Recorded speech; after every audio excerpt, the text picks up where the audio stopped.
So when most people think realtors and real estate, they don't think of big time legal battles to the tune of billions of dollars. But over the course of the past year, that is exactly what's happened. There have been two massive lawsuits that have been issued against the National Association of Realtors and some of the biggest brokerages throughout the United States. And these lawsuits have just recently been settled outside of court, and the changes that are coming about as a result of those settlements are huge. And that's what I want to share with you today.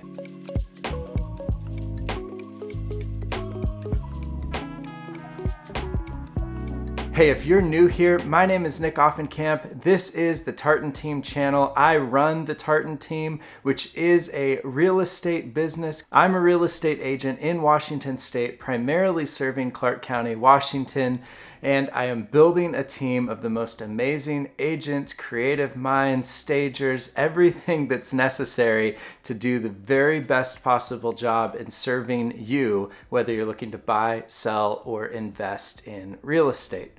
So I'm really glad that you're here, and today we are talking about the big changes that are coming, especially as it relates to buyers and the buyer's agent, the new agreement that is going to be standard of all real estate transactions. So let's go ahead and dive in. As I mentioned in the intro, there is a couple of massive lawsuits. There's actually two lawsuits against the National Association of Realtors, and one side of the lawsuits was coming from sellers. The other side of the lawsuits was coming from home buyers. I'll do a separate video on the issue with sellers, but today I want to talk about the issue related to buyers and the changes that are coming about as a result. Now, the seller-buyer issues are a little bit intertwined, so I will touch on the seller side a little bit, but just know that if you want to deep dive on that, that'll be a separate video. So, the substance of the lawsuit, without boring you from all of the legal details, the way that real estate transactions have historically played out is that you have a listing agent, a selling agent who sits down with the sellers and they sign a listing agreement. And part of that listing agreement is the seller agreeing to what they will pay in commissions, both to the listing agent and to the cooperating agent if there is a buyer's agent that brings you, the buyer, to purchase the home. And so the seller sets that rate, and then as the buyer, historically, you've paid whatever it is that the seller sets. And it's a little bit funny because a lot of times in the past, buyer's agents have had the pitch to their clients of, hey, let's just go look at homes because you don't have to worry about paying me. It's the seller that pays me. And that's sort of the nub of the lawsuit, is that really true? Because yes, while the seller is the one who loses some of the proceeds of the sale and they're the one paying the buyer's agent, if we're honest, the sale price of the house is calculating in the cost of those commissions. And so buyers, are paying for their agent's commission built into the price of the home. And a lot of buyers understandably raised questions about that. They said, why am I being forced to pay a set commission amount as part of the purchase of my home when I had absolutely no say in what that percentage or what that dollar amount was going to be? And at the end of the day, the courts decided, yeah, buyers, you're right. That is a violation of antitrust laws. You can't be charged something without any say in what the buyer agent, your agent, is making. So, long story short, with the lawsuits, there is now going to be a lot more transparency in how real estate commissions are paid out, especially on the buyer's agent side of the transaction.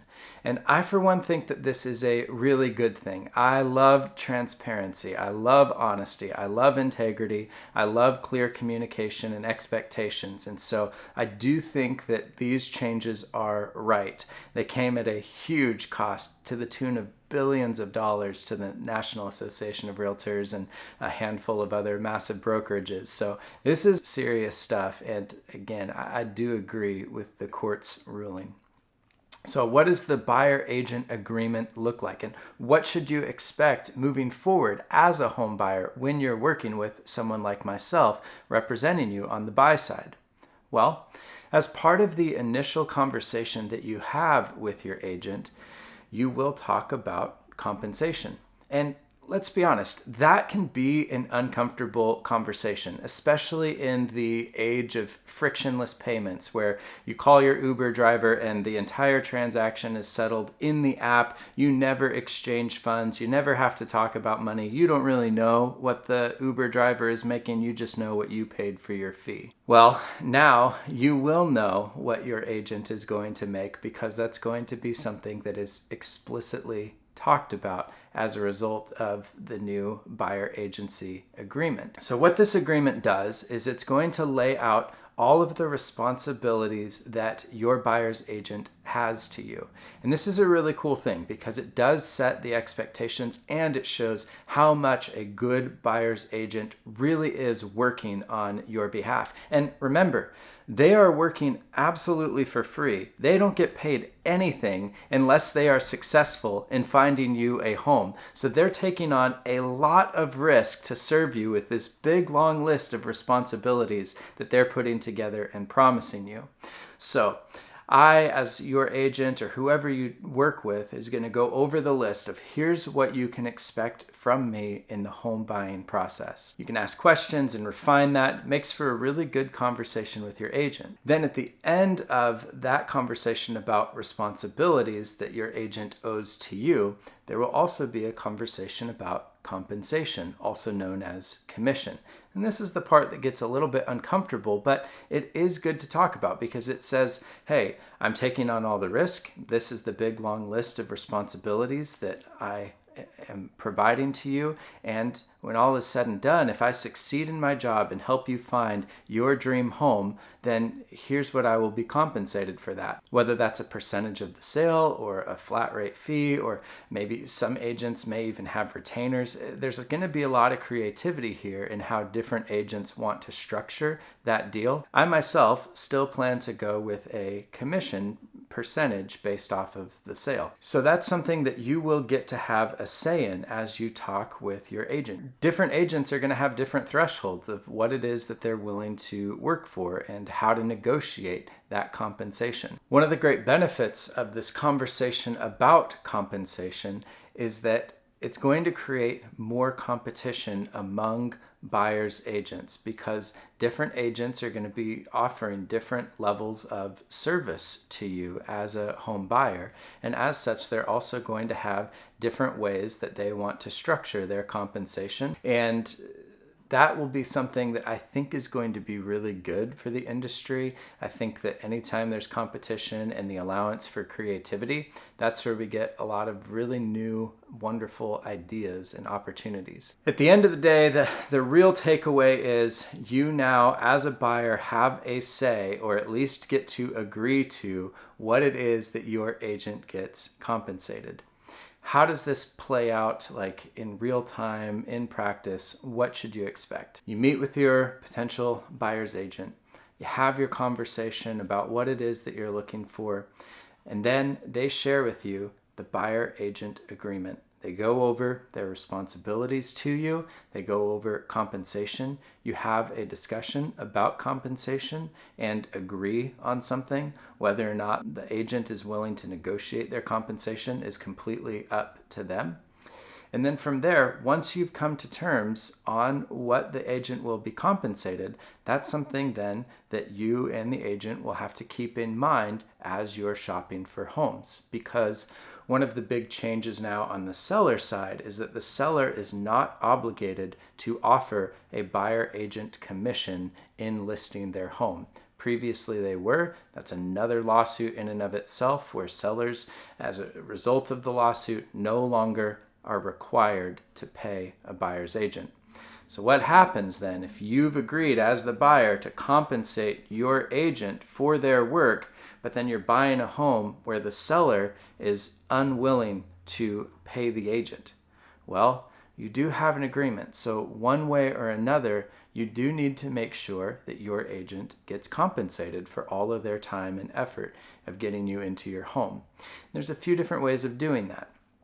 One is that when your buyer agent puts together the offer, you can talk about making whatever the dollar amount of the offer is, but then saying to the seller, X percentage or X dollar amount is going to be paid to the buyer's agent as a commission. You could write the offer above the asking price for the home and then say, hey, this amount above the asking price is going to be paid out to my agent as a commission, as compensation. Or the final way is that you just write your offer without any buyer agent commission in the purchase and sale agreement, but then at closing, you bring cash to pay your buyer's agent then.